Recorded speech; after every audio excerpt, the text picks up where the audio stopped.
জটিল ইংরেজি শব্দ সহজে মনে রাখার সহজ টেকনিক নিয়ে চলে এলাম ২২তম পর্বে। সবাইকে স্বাগত, দেখতেই থাকুন। আজকের মূল শব্দ সোশিয়াস, যার অর্থ কম্প্যানিয়ন বা সঙ্গী। এর সূত্র ধরে বেশ কিছু ইংরেজি শব্দ সহজে মনে রাখা সম্ভব।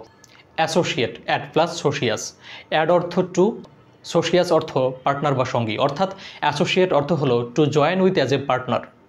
কর্মক্ষেত্রের সহযোগী বা ব্যবসার পার্টনারকে অ্যাসোসিয়েট বলা হয়। ভার্ব হিসেবে অ্যাসোসিয়েট অর্থ একটি জিনিসকে অন্য জিনিসের সঙ্গী বা পার্টনার বানানো, অর্থাৎ একটি জিনিসের সাথে অন্য জিনিসকে সম্পর্কিত করা। অ্যাসোসিয়েটের বিপরীত ডিসোসিয়েট, ডিস প্লাস সোশিয়াস।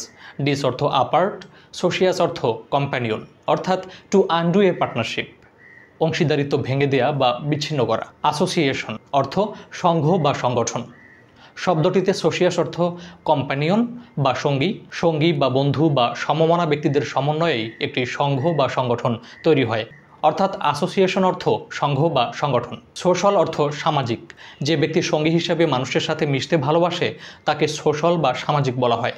সোশ্যালাইজ অর্থ সঙ্গী বা বন্ধুবান্ধবের সাথে সময় কাটানো, এমন আচার ব্যবহার করা যা সমাজে গ্রহণযোগ্য। সোসাইটি অর্থ সমাজ, একসাথে বসবাস করা একদল মানুষ।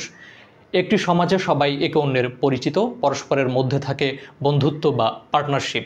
সোশ্যাবল অর্থ মিশুক, মিশুকরা মানুষের সাথে বন্ধুর মতো মিশতে পারে। অ্যান্টাই সোশ্যাল, অ্যান্টি মানে আগেনস্ট, সোশিয়াস মানে কম্প্যানিয়ন বা সঙ্গী, অর্থাৎ আগেনস্ট সোসাইটি বা আগেনস্ট কম্প্যানিয়নশিপ বা সমাজ বিরোধী।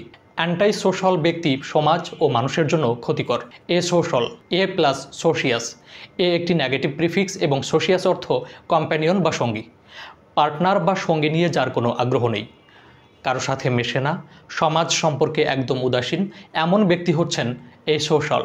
সবাইকে ধন্যবাদ, দেখা হবে পরের ভিডিওতে।